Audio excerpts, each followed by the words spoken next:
Good morning, good morning. Rosita, Happy New Year. I haven't seen you in a minute. You Feliz okay? año. You Cierto, good? estoy ocupada con otras cosas. Look, Ariana is a fellow Mexicana, Rosita. ¿Qué pasa con Ariana, perdón? She's a fellow Mexicana. Hola, ¿cómo estás, Ariana?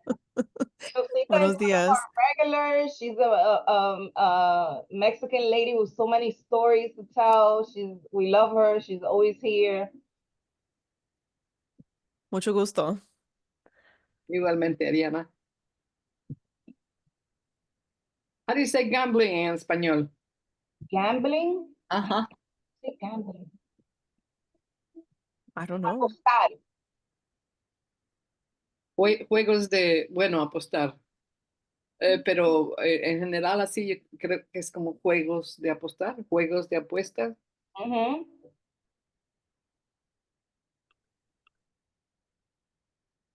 Good morning, good morning, good morning, all the new folks, all the old folks. This is your time to get your coffee, your cafecito, your writing utensils. Find a comfortable place to sit so that you can take this workshop and enjoy it.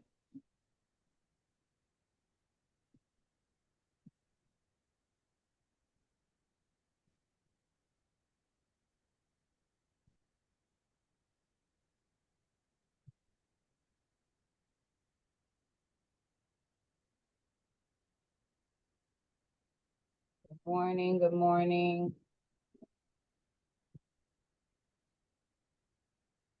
Oh, so nice to see so many of you.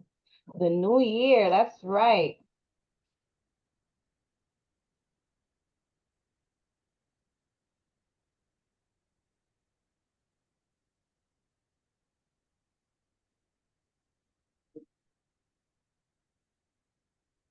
Good morning, everyone.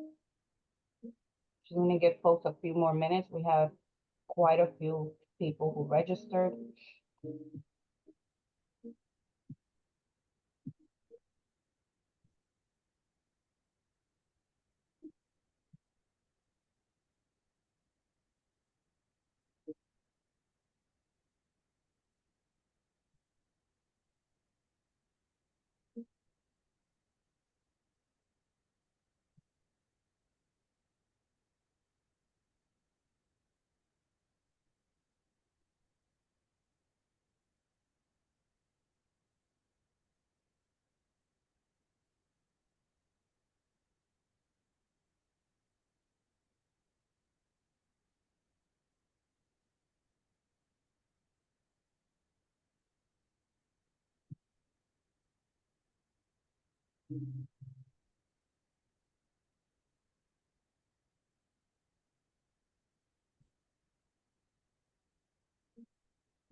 Good morning.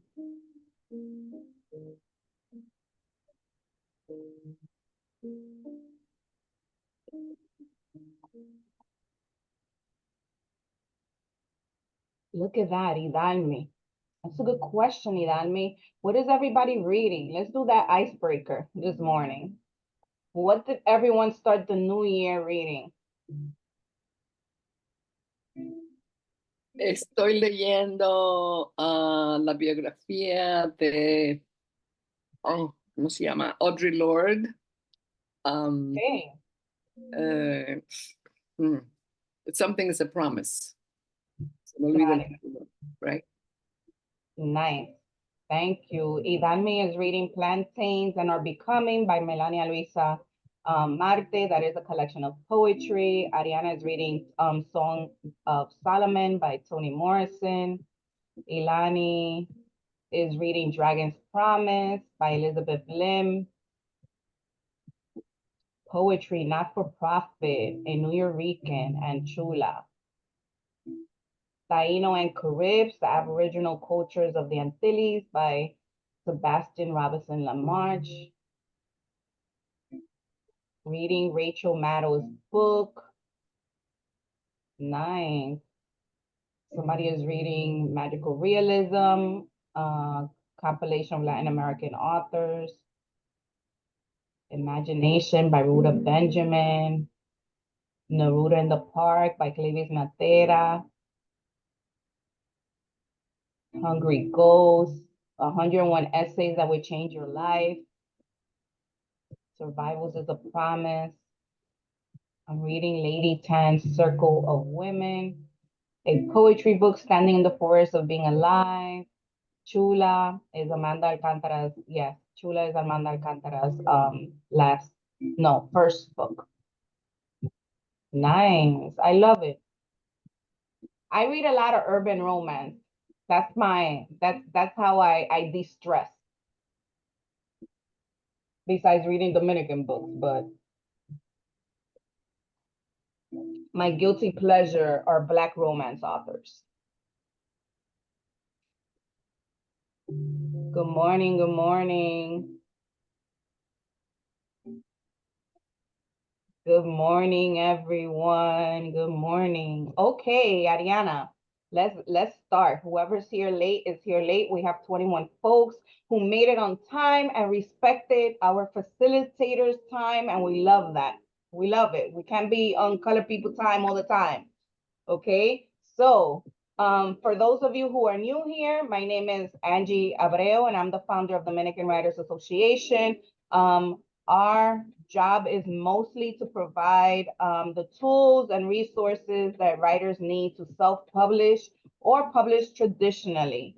Aside from that, my biggest passion is promoting books by Dominican American authors, specifically here in the US. We also work with folks in the Dominican Republic, but mostly Dominican authors here in the US. This is a BIPOC space, folks, okay? I must emphasize that. Not a lot of these spaces exist, so I appreciate all of you who made a donation and paid what you could. That always helps us out a bit. And today we have Ariana. Ariana, this is not her first time teaching one of our workshops. We love to have her here. She is writing, she is offering a workshop on writing the body, which is a generative poetry writing workshop open to writers of all genres. Okay. And for those of you who do not know Ariana, okay, she is a Black Mexican American poet based in Houston, Texas, and the author of We Are Old and Sana Sana, which is how I found out about Ariana, because we had a poet in our writer salon who was reading her book. And I was like, I love that cover. And I bought it, and I actually have the book like standing up so you could see the cover like a painting.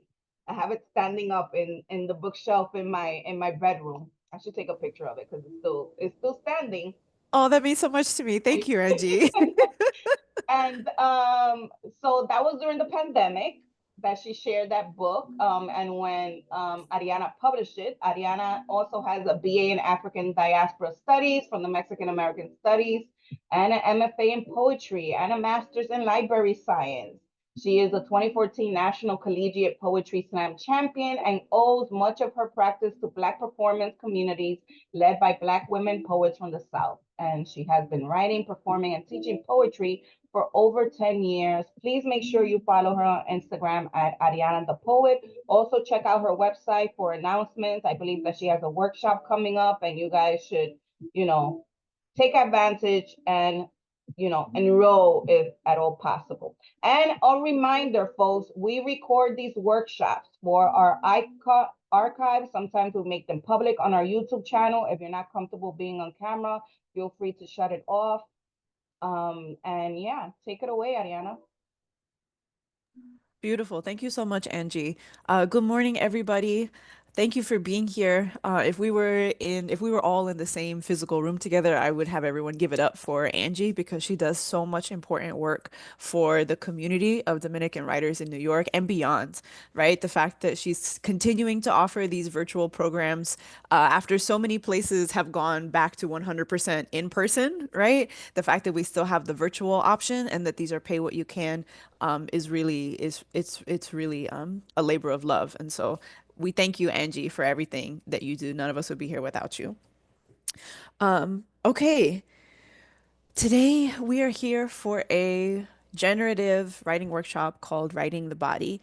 Now, I usually teach poetry writing, but I am a big fan of teaching poetry to people of all backgrounds. So whether you have written a million poems or you don't even like poetry or this is your first time trying to write a poem, I promise I have something for you. Okay, we're not looking at Shakespeare and the sonnets and we're not counting syllables or anything like that. That was the part of poetry that I always hated in school, but there are so many other ways to do it. Okay, so I want you to know that you are welcome. We're glad that you're here and you are going to need something to write with. Okay, so if you're old school like me and you have your journal and your pen next to you, that works. If you're new school and you have your Google Doc open, that works too. I'm going to, in a second, share my slideshow, which has all the prompts and exercises for today. But I know some people like to be able to refer to it on their own time. So I'm actually going to share the link to the slideshow with you in case you would like to follow along at your own pace. Okay. I'll walk you through the pace that we're going at on the screen, but just in case, you miss something, you got to run to the bathroom, you miss a prompt, it's right here in the chat. And Angie did say in the chat, if you wish to offer a workshop with Dominican writers, because this is all a community space, right? To let Angie know so she can send you that information. Okay. Okay, let me get my slideshow up. All right, let's get right into it. Okay, there we go. Writing the body. I made the text nice and big because I have really bad eyesight. And so just in case any of you do too, wanted to make sure everybody could see. So today we're here for a writing workshop called Writing the Body, which is really all about the body and what our bodies have been through, right? Our bodies carry so many stories. And so we are actually going to be taking our inspiration from a poetry collection. Well, it's labeled as a memoir, but I think it's just a fancy way of trying to get people to read poetry. If you can still see my little image right here, I'm holding up a copy of this book. It's called Bless the Blood, a cancer memoir, and it's by a Black cancer survivor named Walela, who is very honest and very straightforward, very direct, very fierce and passionate in the way that they write. And it's labeled as a memoir. It almost reads like a novel in verse, if you're familiar with those, right? But it really is about their journey surviving cancer, surviving a stem cell transplant, and sort of what it means to be a Black person going through the medical system here in the US, which, if you have any experience, you know how complicated that can be. So, this is a picture of Walela. Walela uses they, them pronouns. They are a non-binary person. So when we refer to Walela's work and their poems, we will always refer to them using they and them. So it might feel a little uncomfortable, but we do this out of respect, right? We want to make sure we call folks the correct names, right? So Walela is a writer, a stem cell transplant and cancer survivor, born and raised in Los Angeles, but I believe they lived in New York for a period of time. So they ran in the streets with a lot of the slam poets out there. So as you're reading, you might say, this is kind of familiar, because Walela has been very influenced by the poetry community in New York for sure. Okay, so here's what we're going to do. I'm going to stop screen sharing in just a second, but I picked 3 poems from the book for us to look at together. What I would like to do is give you some quiet time to read the poems to yourself, and then maybe we can come back together and read one or two of them aloud together. I know some people prefer to read it themselves, some people prefer to hear it, so we'll do both. But as you read the poems, these are the 2 questions that I want you to consider. The first question is, what stands out to you, right? And to be fair, there are no wrong answers to these questions, all right? It's not a test. You're not being graded. But I do want to know, what do you notice about the poems? Is there a certain line that sticks out to you? The way that Walela says certain things? Whatever it is that really jumps out to you, that's what I want to know. And then the second thing is, how does each poem make you feel? Right? So what do you notice and how do they make you feel? Right? So pretty straightforward, pretty accessible. Let me get you the link to the poems and then we will have some quiet reading time before we read some of them together. Okay, I'm putting the link in the chat. There we go. That link that I just dropped, that should take you to, oh wait, I'm sorry, y'all. I think that might be the wrong link. Yeah, this has too many poems in it. Give me one second while it wouldn't be a workshop on Zoom without a few technical difficulties or somebody finding the wrong link, which is me. So just give me a moment while I find the correct link.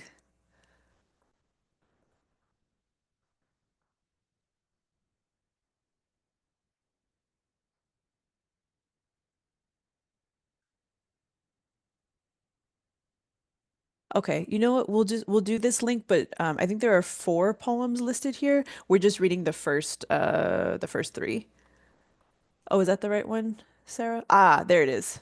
Thank you, Sarah, for finding the right link. I was like, I know they're here somewhere. I've taught this workshop before in a few different versions, so that's what's happening.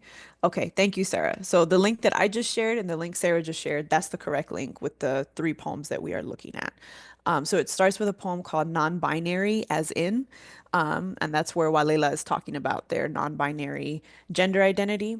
Then there's a poem full of questions called Unsolicited Advice. And then there's a poem called 25 Things I've Learned Before Turning 25. All right. So we're going to take about 5, 6 minutes, read as much as you can, and then we'll come back together and read them aloud. Okay. Enjoy the poems, y'all.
All right, folks, just checking in. Who is still reading?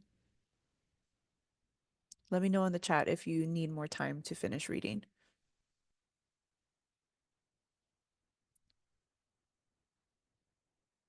Okay, we'll do a few more minutes. I want to make sure folks have enough time. So we'll do a few more minutes, then we'll check in.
All right, folks, let's come together.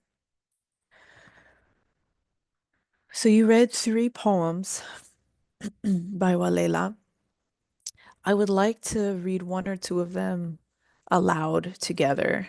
So I'm going to ask for your input. Which poem do you want to hear read aloud?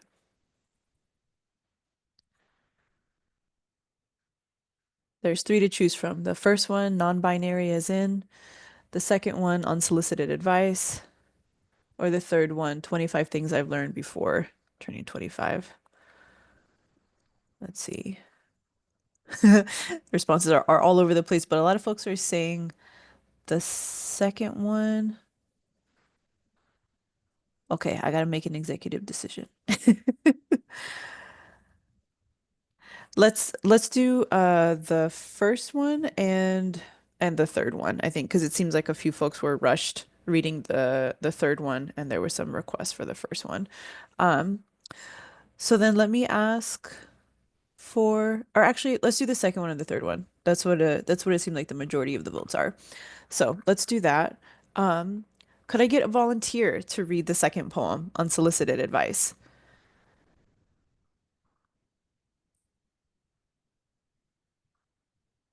Any takers willing to read this aloud for us? Elani?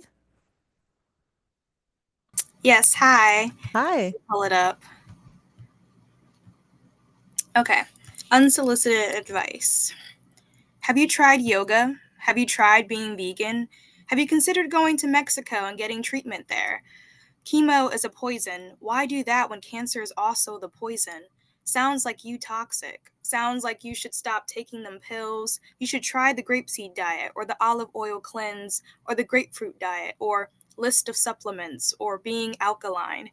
Have you gone before a congregation and said you are healed in the Lord's home? Have you claimed your blessing? Because when you do, then you'll be cured. Have you prayed to every god and every pantheon under the sun yet?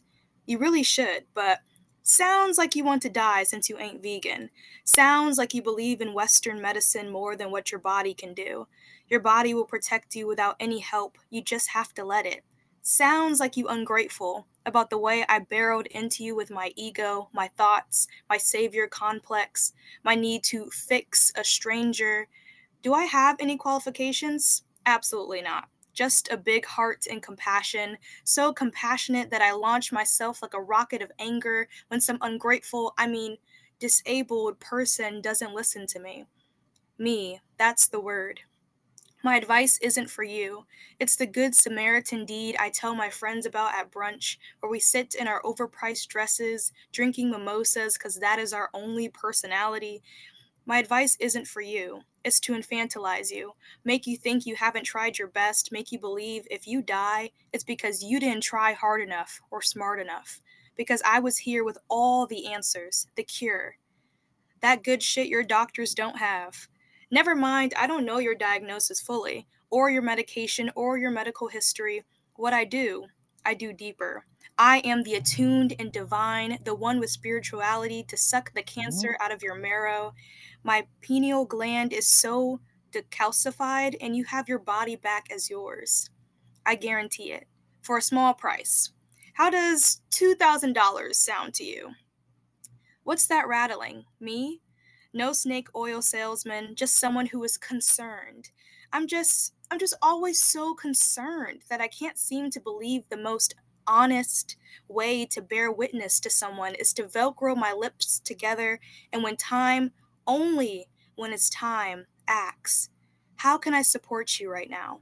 In this moment, what do you need? Whew, everyone, give it up for Elani. That was a fantastic reading of that poem. Such a different experience hearing it read aloud versus just reading it to yourself on the page, right? The words really come alive. That was a fantastic, fantastic reading. Okay, so on that train, can I get a second volunteer? We'll give Elani a break. Is someone willing to read 25 things I've learned before turning 25 out loud for us? Lola?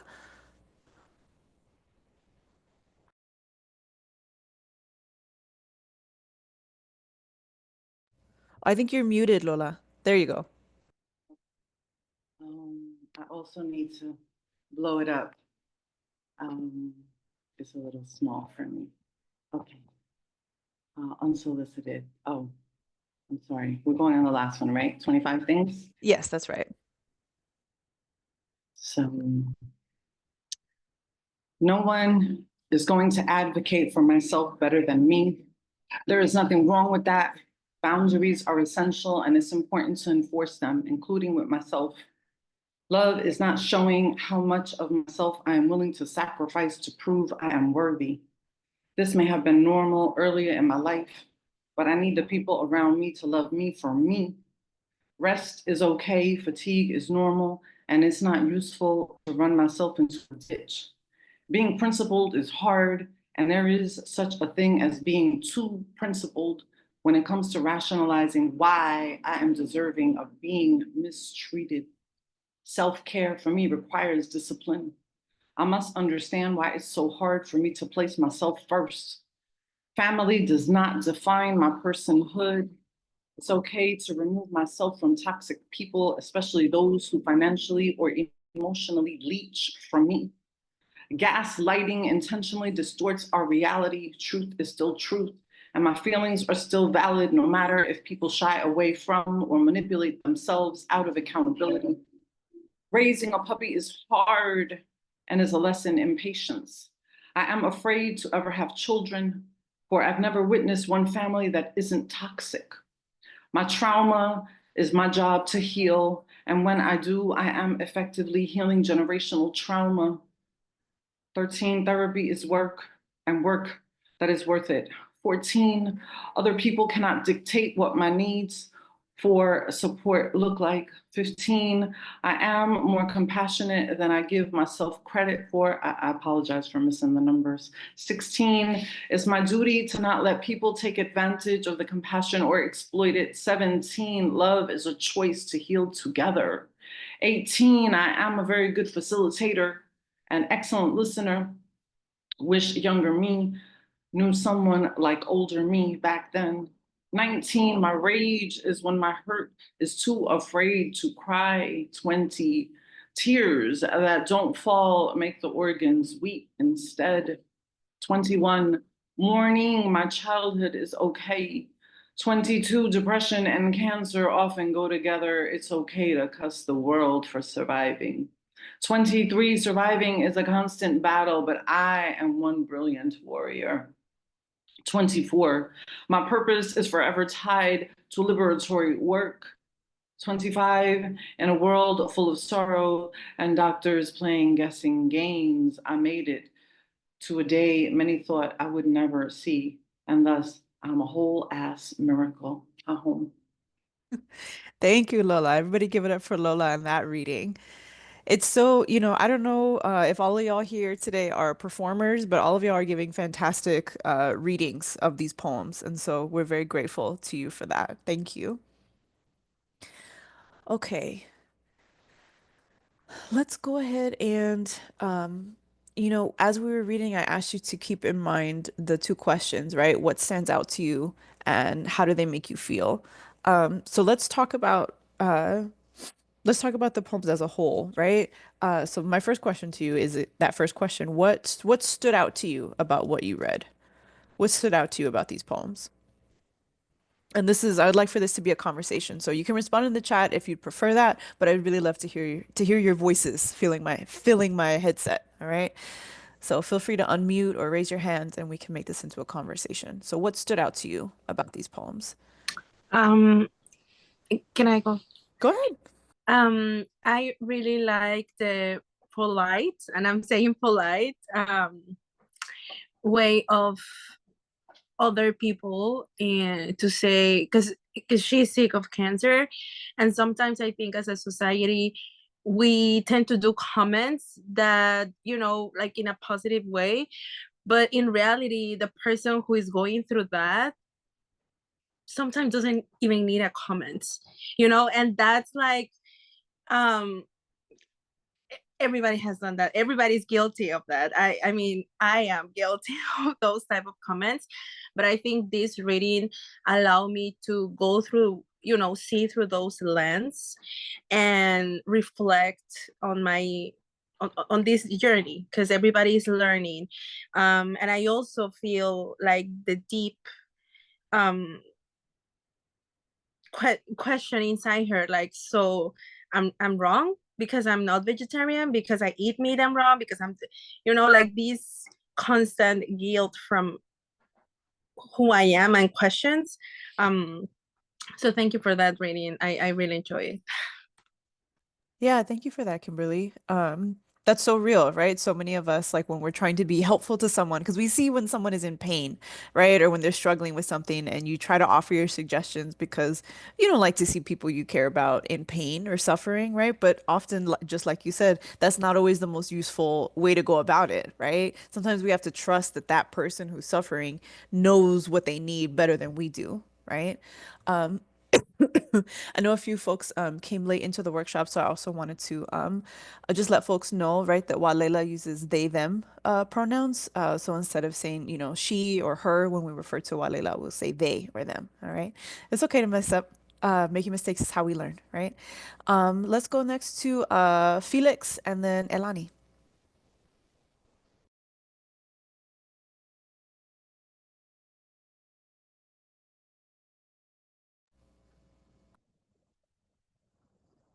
I'm going off camera because my connection just got really bad right now. Can y'all hear me steadily? A thumbs up, please. We can Thank hear you you. just fine. Okay, awesome. Um, so the first poem, non-binary as is, actually, really resonated with me. I have a facial difference. I was born with a birth defect, so I won the birth defect lottery and whatnot, and so I have a very unique look. And as a result, and also I'm neurodivergent. So combine that and kind of also feeling like I never belong in spaces on the periphery of normal or Dominican identity, not being Dominican enough or not being from the Heights. Like I'm from Crown Heights, not Washington Heights, or like any other mainly Dominican enclave neighborhood or DR itself.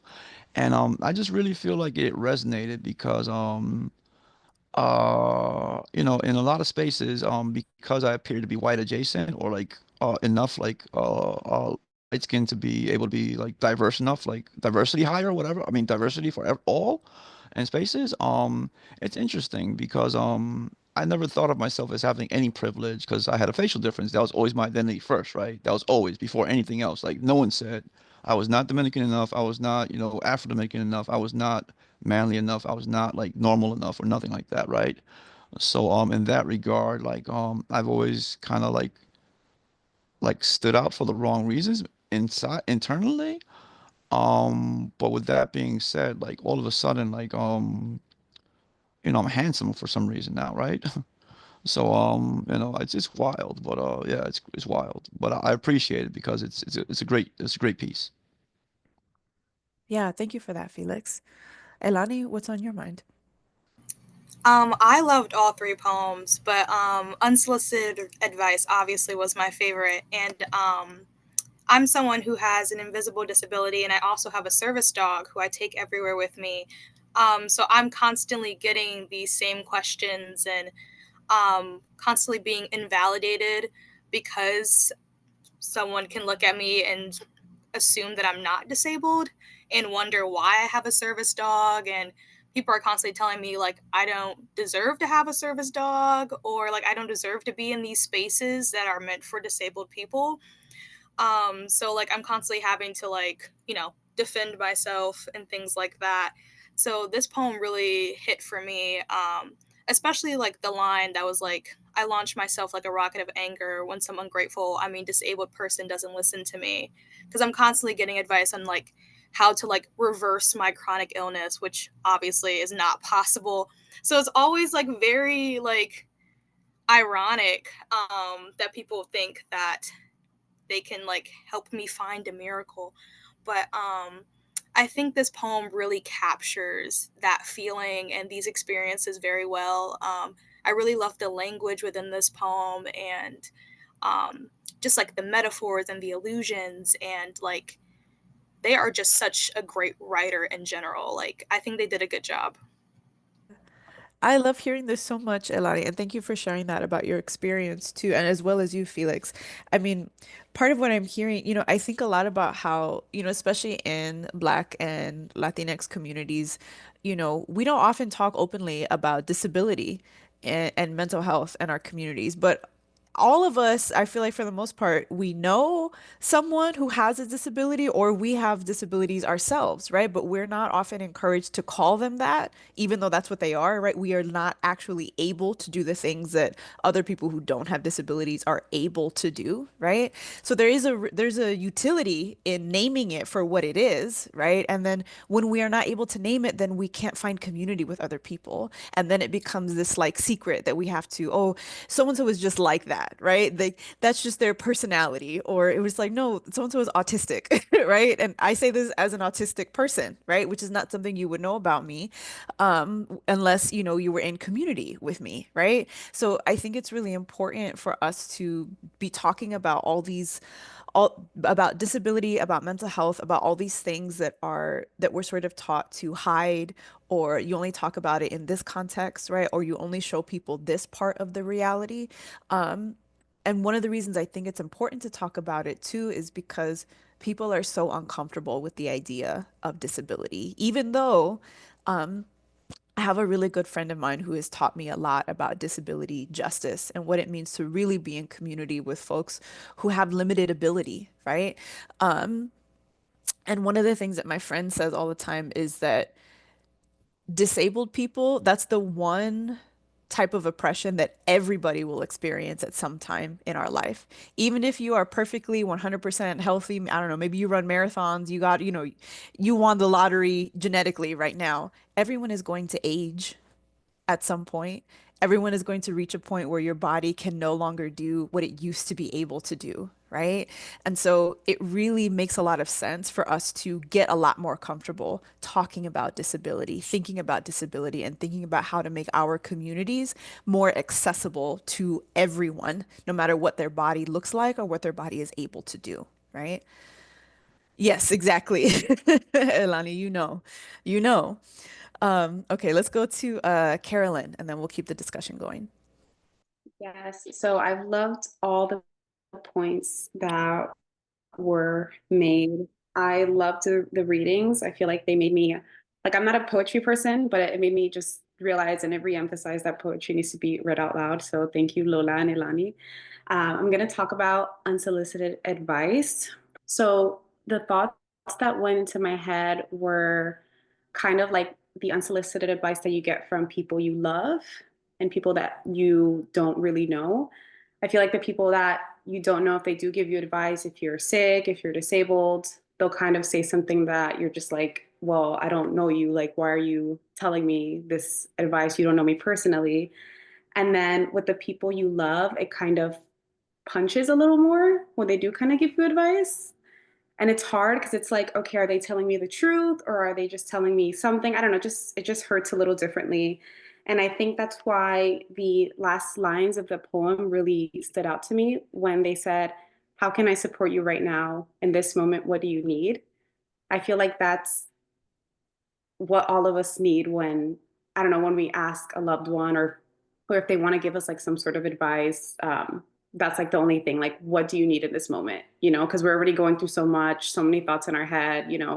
Um, but yeah, pretty much that. But all of these poems have been pretty amazing. So thank you for sharing, Ariana. Yes, absolutely. It makes me so happy when people enjoy the poems, especially if you're not a poetry person. That's like gold to my ears. Okay, what else did we notice about these poems, or how did they make us feel?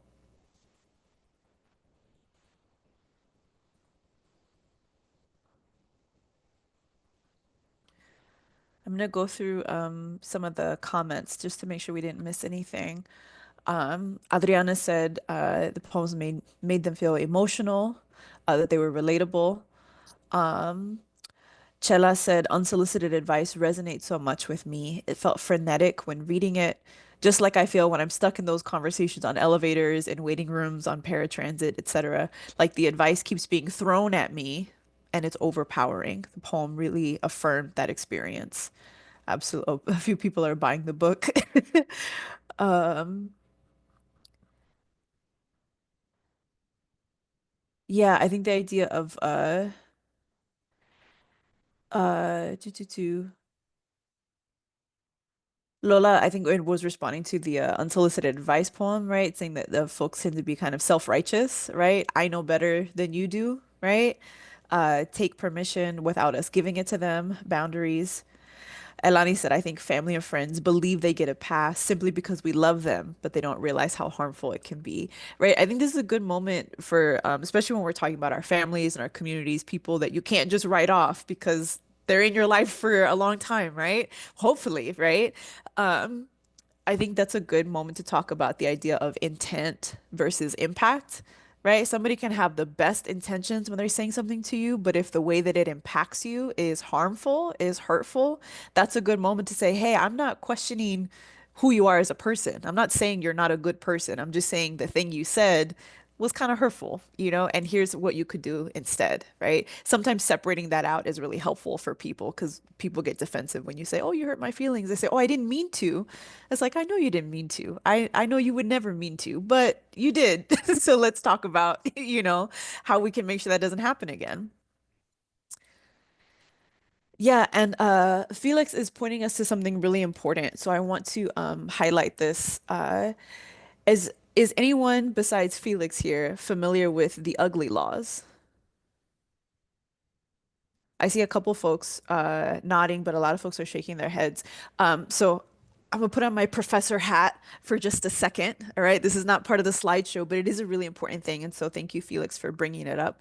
Um, this is something that, and this also goes to show how like we're not really taught disability history, right? One of the reasons that we use the word disabled is because disabled activists um, organized under that term. Just like there was the Chicano movement and the New Eurekan movement and the Black Power movement, right? That gave us these words to describe our experiences.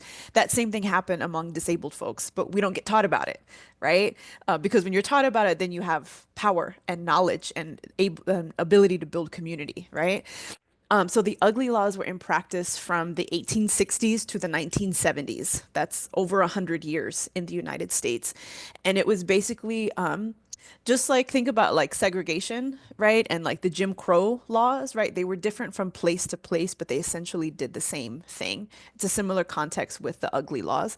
The ugly laws were basically laws that were put in place to, if you were a visibly disabled person, it was not legal for you to be in public space.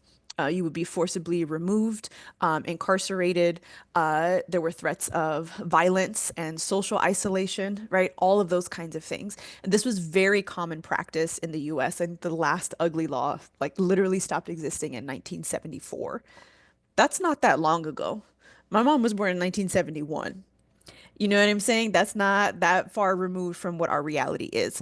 And the reason it's important for us to understand the legacy of the ugly laws is because it was this idea that disabled people don't deserve to be part of society. They should be separated and put into mental institutions, into asylums, hospitals. We actually don't want them to be mixed with the rest of society. We want to separate them out. And we saw a similar thing happening with the start of the pandemic, right? This idea that, oh, it's only the most vulnerable or the immunocompromised that need to worry about COVID, right? So they are the ones who should stay home, right? But we're going to keep living our regular lives, not masking all of this stuff.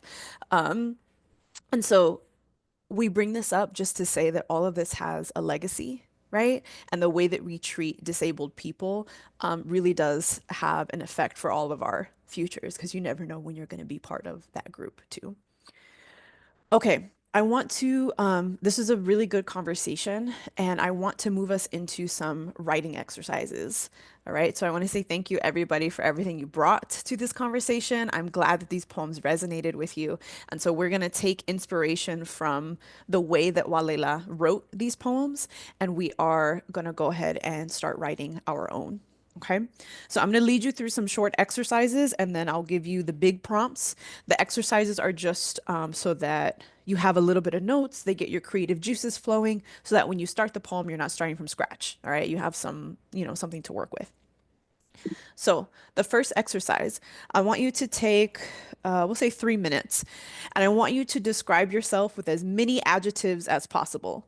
So I have some examples here for me. I would describe myself as quiet, cranky, very cranky. Another word for that is autistic. I'm a very cranky autistic person.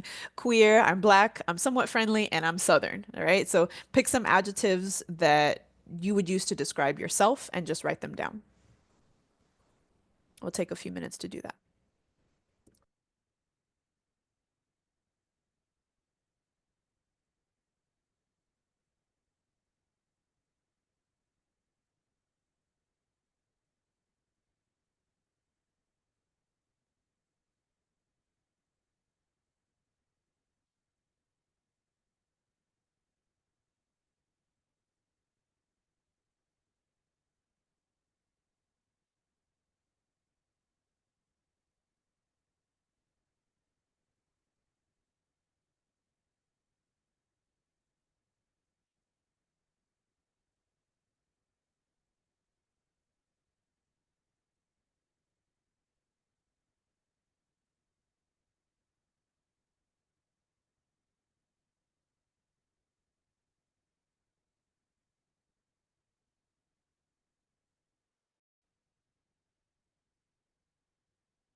All right, we're going to go ahead and move on to the next exercise, which is I want you to think about what do people often misunderstand or find confusing about you?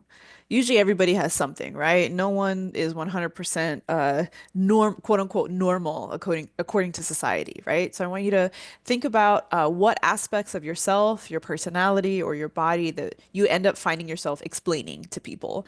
For a lot of Black women, this tends to be our hair, right? To our coworkers, they can't figure out how yesterday you had a short afro and then today now you have butt length braids. So maybe that's the thing for you. But I want you to think about what do people misunderstand or find confusing about you? Write it down, and then I also want you to explain how do people express that confusion to you, right? How does it come across? So take a few minutes to do that.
All right. And we're moving on to our last writing exercise before I give you the writing prompts. So the last exercise, taking a bit of a turn, I just want you to make a list of 5 things that you learned last year. It could be anything. I have some examples here. Maybe you learned how to cook a particular dish. Maybe you learned what's the best time to leave the house to beat rush hour traffic. I live in Houston, Texas, so this is very important information here. Maybe you learned a fun fact or a life lesson, but just make a list of 5 things you learned in the last year.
All right, and now let's go ahead and move on to the prompts. And no worries if you didn't get to finish any of these exercises. Like I said, these are just generative to start getting the creative juices flowing. Okay, so let's get into the prompts. So I have three prompts for you to choose from today.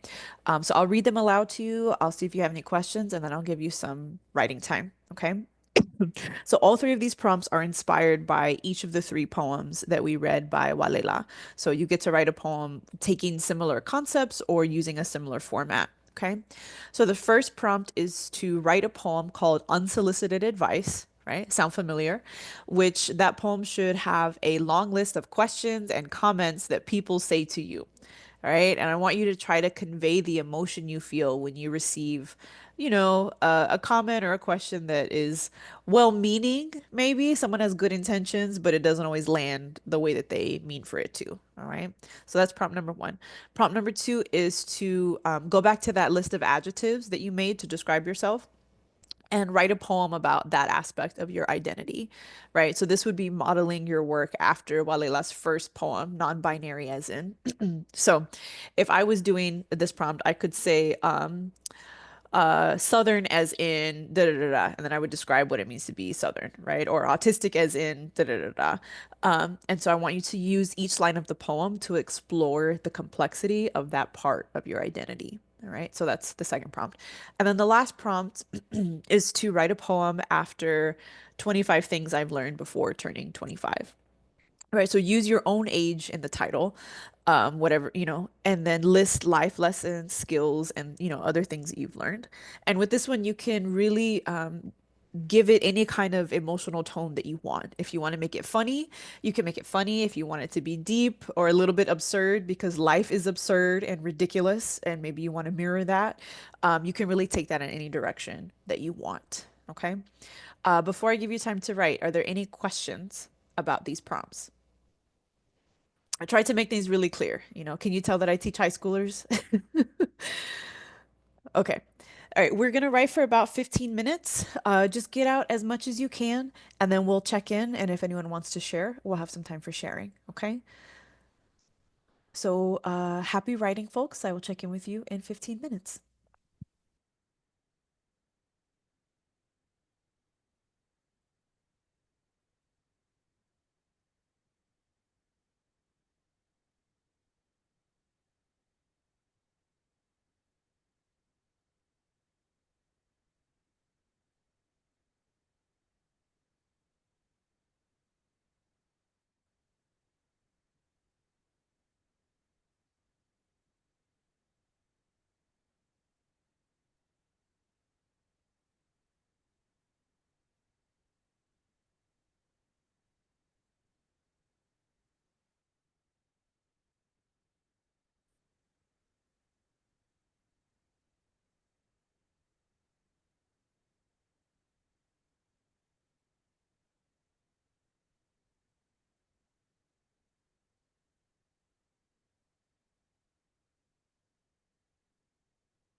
All right, folks, go ahead and come to a stopping point. Finish your last thought, your last line, and come back to us when you're ready.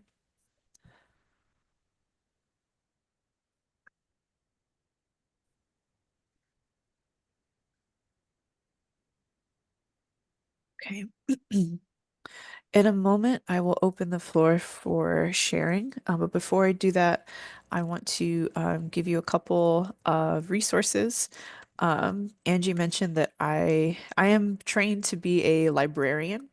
And so I always like to make sure that folks leave with some resources in case you want to do further reading on this kind of stuff. So right now I'm putting in the chat the link to buy Walela's book. If you really like the poems, which it seemed like everybody did, this is it's a nice thick book too. You know, sometimes it's like, dang, this book is $25 and it's like, 90 pages. This is a nice thick book. Okay. So you've got a lot of poems in here. I do recommend this book. I've taught it to my high schoolers and they also loved it. This is a real crowd pleaser. So if you like the poems, I suggest you support Walela's work, and learn more. And then if you want to stay connected with me, I'll have my information here. I did share the link to the PowerPoint. These are the two books that I've written. If you want to see more about my poetry, what my work looks like, I am on Instagram at Ariana the Poet for however long, social media will continue to exist. And then I do have a website, arianabrown.com. I offer online workshops like this pretty frequently. I have a digital writing community on Patreon where we do workshops literally just like this every month. It's a subscription model. So whatever you can afford, there's lots of cool resources for writers if you're looking for more online community and, to read more cool books like this and talk about them together. So that is all of my info that's there. Yeah. Okay, so I'll stop screen sharing in just a second. Beautiful. Beautiful, beautiful, beautiful. Okay. So thank you everybody for participating. And with our last, 10-ish minutes or so, I would really, really love to open the floor for sharing. All right. Um, I see some folks already raising their hands, which is wonderful. I just want to give a few ground rules for sharing. We want to make sure that if we were all in person in the same room, we would make sure that we clap really loudly after everyone shares. The ASL sign for applause looks like this, which it feels really good to me when we're on Zoom if we see people doing this after people read. All right. The other thing is, the poems that we read today and talked about are quite emotional. And I want you to just be aware of your own emotional state, check in with yourself about what you might need. You might end up reading one of these poems out loud, that unsolicited advice one, and realize as you're reading it that, oh, dang, I have some feelings about this, and that's okay. It happens sometimes when we read our creative work aloud for the first time that emotions that we didn't know were there kind of show up for us. And I want you to know that if that happens, that's okay. You are in a safe space right now. You are held. And something I have my high schoolers do that the rest of us that we could practice today is whenever one of my students gets up in the front of the room and they read something and they emotions start to happen, I have my students that are sitting down all go like this to let the person standing up know, hey, it's okay, we got you. We got you, until that person can recover. And then we put our hands down. If it happens again, we put them right back up just to let you know, hey, we're not going to interrupt you, but we're holding you in this moment until you're back to, back to yourself. So we can practice that together if you are cool. Turning your camera on for those kinds of moments. All right, that's enough of me talking. I see a lot of folks lined up, so let's go to Emmanuel, and then we'll go to Elani. Good morning, good afternoon. You guys can hear me okay? Awesome. Love you to be here. Thank you for this space. My free write, it's a culmination of all three of the prompts. I was being selfish a little bit, but I'm calling this one example adjectives after the writing exercise that you led earlier. And it goes, I be off-putting, BK. Put your hoodie down, Manny. What you hiding from, Manny? Don't know what you say, where your ears be. My resting bitch face, My soft-spoken words take no space. Disengaged disruptor of community building. I don't know, he be in his own world, but I don't know, B. I'm trying to fantasize a world I can be in. Deaf as in abracadabra with my hearing aids. Do you see me? Small ears. I burned through 3 Dumbo VHS cassettes. Deaf as in I'm going to annoy you. Sorry, can you repeat yourself? Deaf as in I learned Dominicans are so fucking loud. Spanish was my first language yet.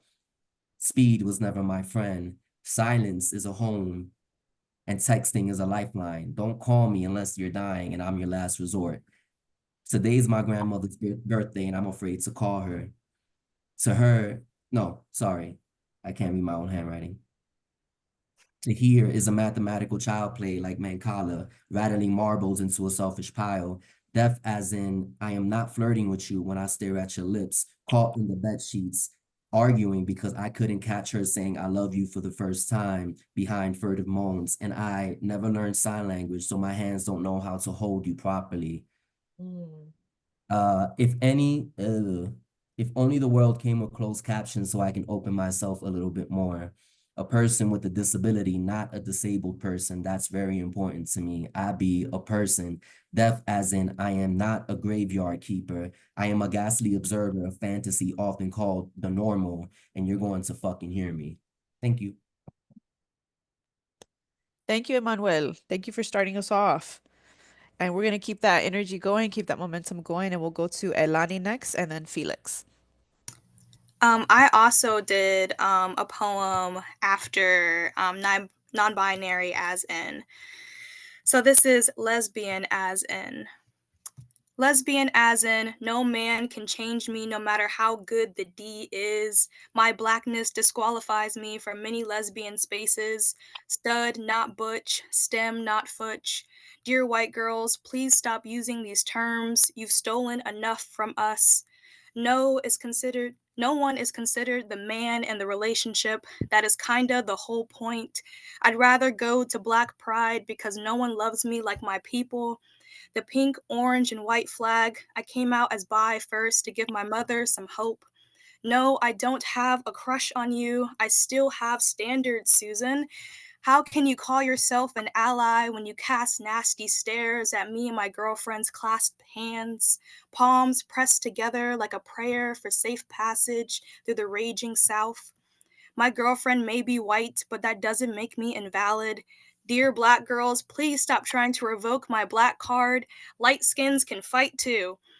No, Grandma, I don't have a boyfriend yet. No, Grandma, she is not my little friend. I don't kiss my girlfriend in front of my mom. The fact of my queerness is enough. My aunties are faint of heart. I'll let them think we're roommates for now. Don't rub it in our faces. Don't bring that gay shit around your little cousins. It's not right. Did you know my friends, brothers, neighbors, auntie's dog is gay? My love is political. I only kiss girls when I'm drunk, someone's little experiment, a moment of rebellion to scare her parents. I want long nails, but happy wife, happy life.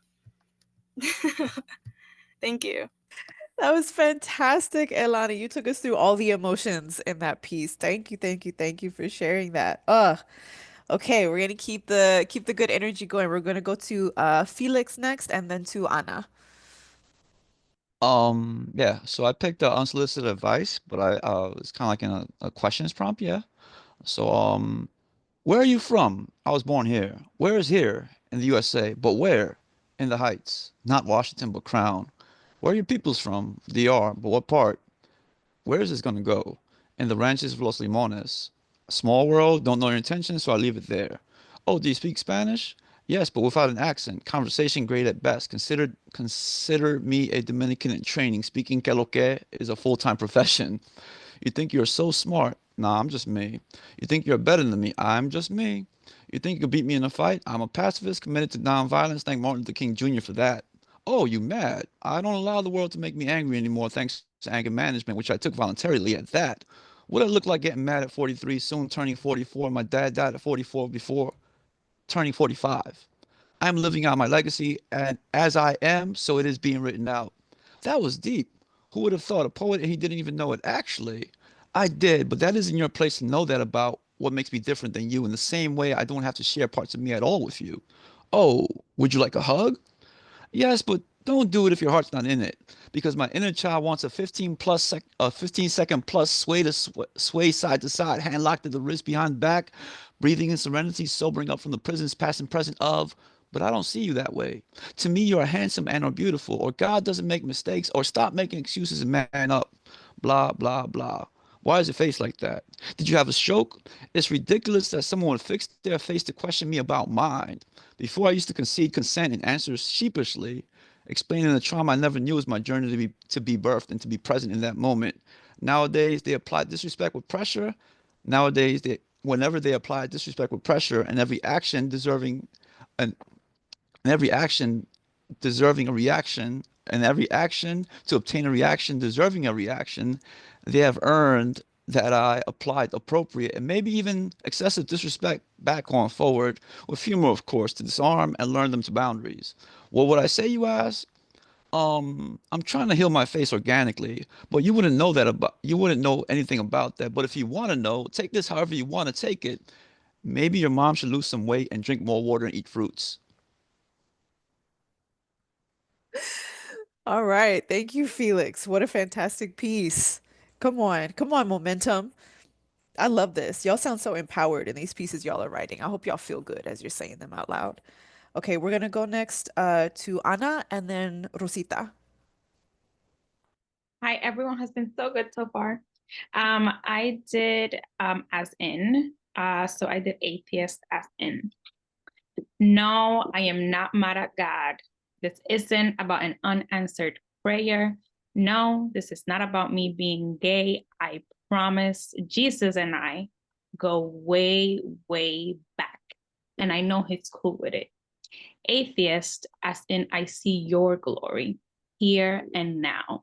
How you do everything you can to bend yourself out of these grocery prices.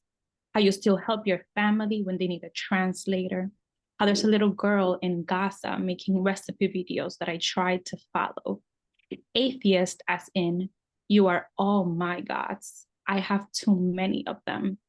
And yours just does not cut it. Even if he did exist, there's too much shit he is letting slide.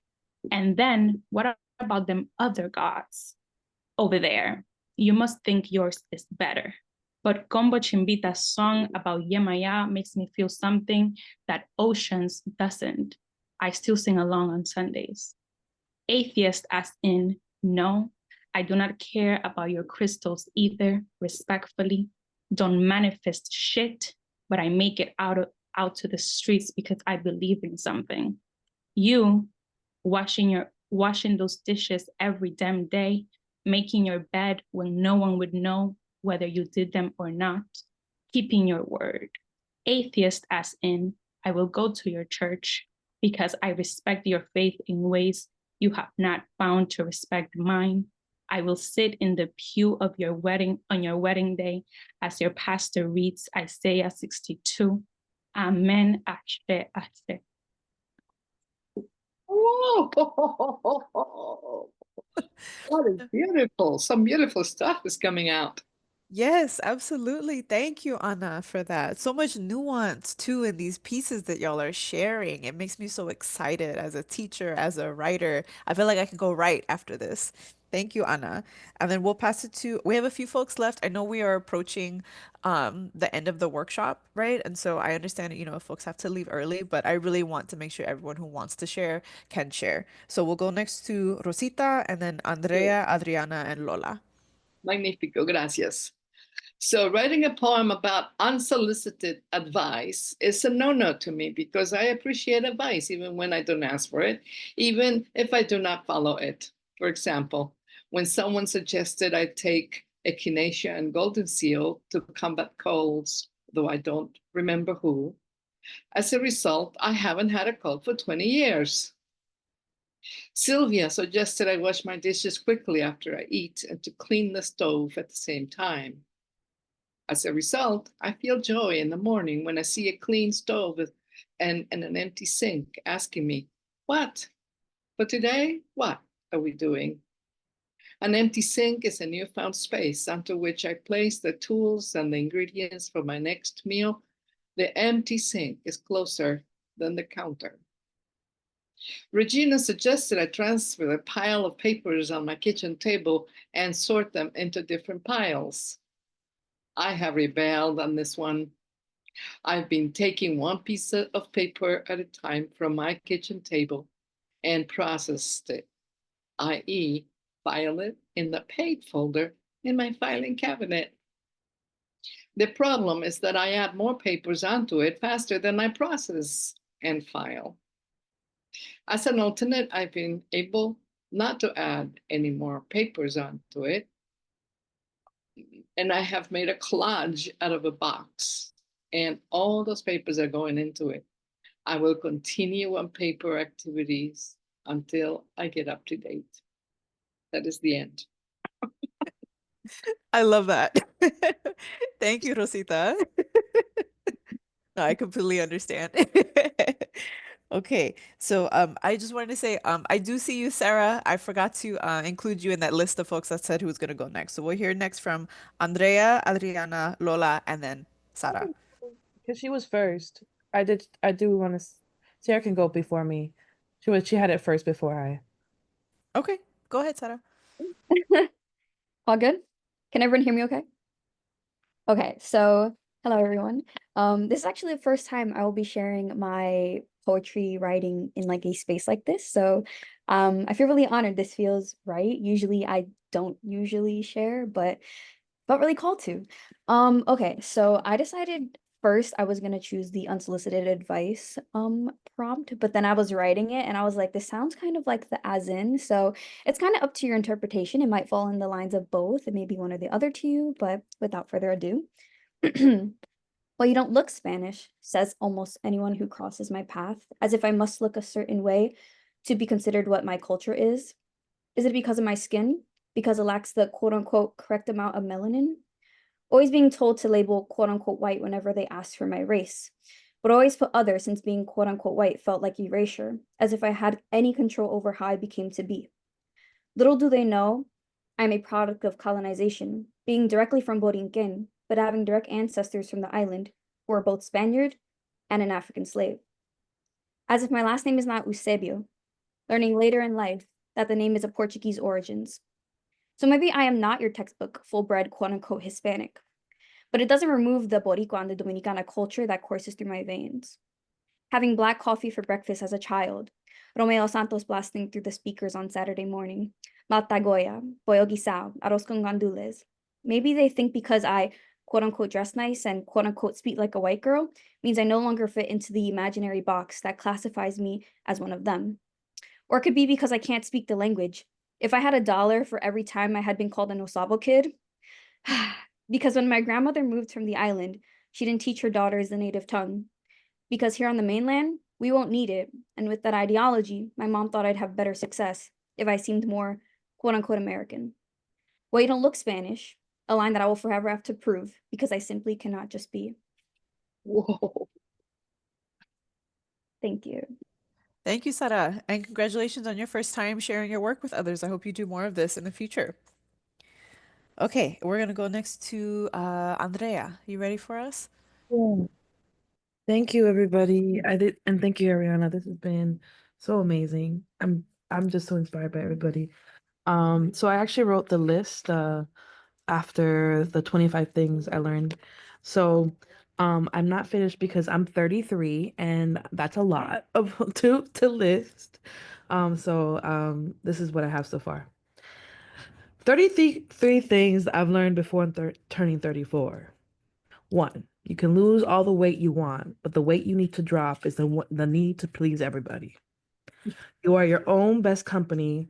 Act and in community with yourself. Get to know yourself.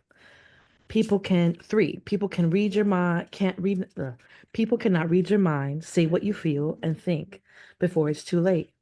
4, listening is the most powerful when you deal with your angry parent. What they say is not yours to keep, it's for them to release. Take that flight, that trip, whatever experience that's been on your mind. everything will work out. 6, universe is always conspiring for your highest good, including that situationship that ended and you are lamenting. 7, time is the healer of all heartbreaks. Is it important to cherish the things that choose you? 8, choosing your happiness and well-being will always work out. 9, the start to your 30s are not your end. Just ride the wave. It gets better. 10, death is a part of life. Your grief will be your guide. Listen to them. 11, believe what people tell you about themselves. 12, the best project you will work on is yourself. 3, sit your ass down because your back will make you. 14, you will lose friends, and that's okay. 15, moments with yourself are the best and most rejuvenating. 16, you will learn how to love the way you look in the mirror, including that purple stretch mark that's trying to take center stage. Oh, that makes me think about 17. Take center stage as many times as you can. 18, self-advocacy will never steer your projection. 19, the club will not bring you joy. Not everybody in the club is your family. 20, listen to your stories of your elders.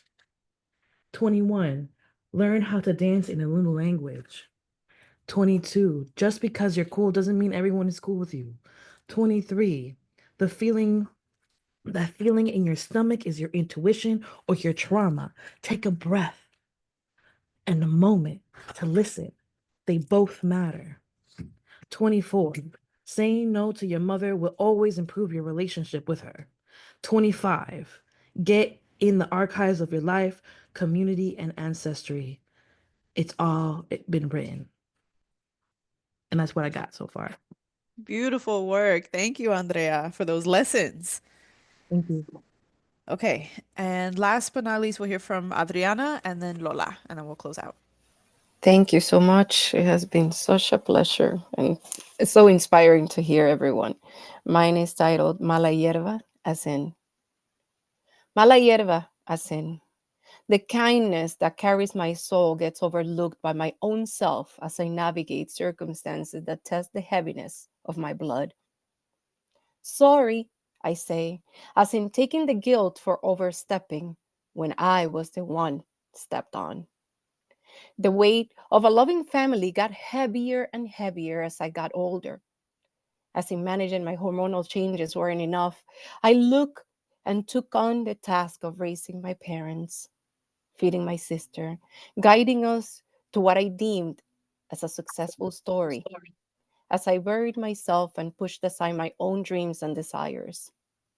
Mala hierba, muchachita rebelde, as in creating my own path was so damaging that my actions would make me burn in the heavens. I am an angel in disguise after all, so there will be no burning elsewhere than by the santos and archangels I was brought up to believe in. Here, a beautiful last name with an unknown legacy, an undeniable force that many times, as I've lived, feels as if I've lived 200 years instead of 40. Every love, every battle, every loss, lifting me or watching me as I pick up los pedacitos de mi alma and try to rebuild mi espíritu, many times broken, en el nombre del amor verdadero. And that's how far I got. Thank you. That was a beautiful stopping point. Thank you, Adriana, for sharing that with us. Yes. So many fantastic writers here. And we are going to close out our little open mic portion by hearing from Lola. You said you had a short piece you wanted to share? It's real short. I mean, yeah. And I did the 57 things before 57. There are only 7. So I'm 57, beautiful and fabulous. Okay. So 1, the patriarchy is not going down without a fight. So now I'm not taking the boxing gloves off. 2, self-love is the kind I will always seek more of. 3, being Puerto Rican born in the land of my colonizer does not make me less Boricua. 4, violation is a fancy word for what society denies happened to me. It still happened. 5, the level of melanin in my body sometimes means some will say I'm not enough, I'm learning to not take it personal. 6, Columbus and his crew were lost because you can't discover a place where my ancestors already lived. 7, Spanglish is a resistance tool. Yeah, I messed that one up. 8, I choose to uplift my wondrous indigenous, Taino, and Yeti heritage and rich African ancestry in my work. The 3rd lineage is intentionally omitted because the world does a fine job of perpetuating the lie of supremacy. That's it. That's very real. Thank you, Lola. Thank you, thank you, thank you for closing us out. And I want to say thank you to everybody who's here, for y'all being down to stay, 10 minutes over just to make sure we got to hear from everybody. My last little message to you, because we talk so much about disability in this workshop, I imagine there might be folks here who might be wondering dang, I didn't realize, that I need to be better about being in community with disabled folks. And so if you're wondering what's an easy thing you can do to be better community members to disabled folks, is honestly right now is to wear a mask when you're in public spaces. A lot of us are immunocompromised, myself included. And masks don't just protect the person wearing the mask, they also protect everyone you come into contact with. And so that's a super, really easy lift that you can do whenever you're in space that, lets us know, hey, this is a safe person to be around. All right. So that's my last little message to you all. Thank you all for your time. I'm going to pass it to Angie. Angie, do you have any announcements to close us out with? Hi, everyone. I hope you enjoy the workshop. I heard everyone's pieces. Wow. Very powerful, and this is exactly what we want from you when you join these workshops. Explore genres, find your creative, I don't know, light and write, right? So thank you all. We are here every Sunday at 11 a.m. If you want to find out what those writing workshops are, you can subscribe to our Substack. And I'm putting the link here in the chat. You can follow us there. I also do a few newsletters on information for writers. So yeah, that's the place to follow us, okay? And thank you. I will be sharing this video with everyone after I upload it onto our YouTube channel.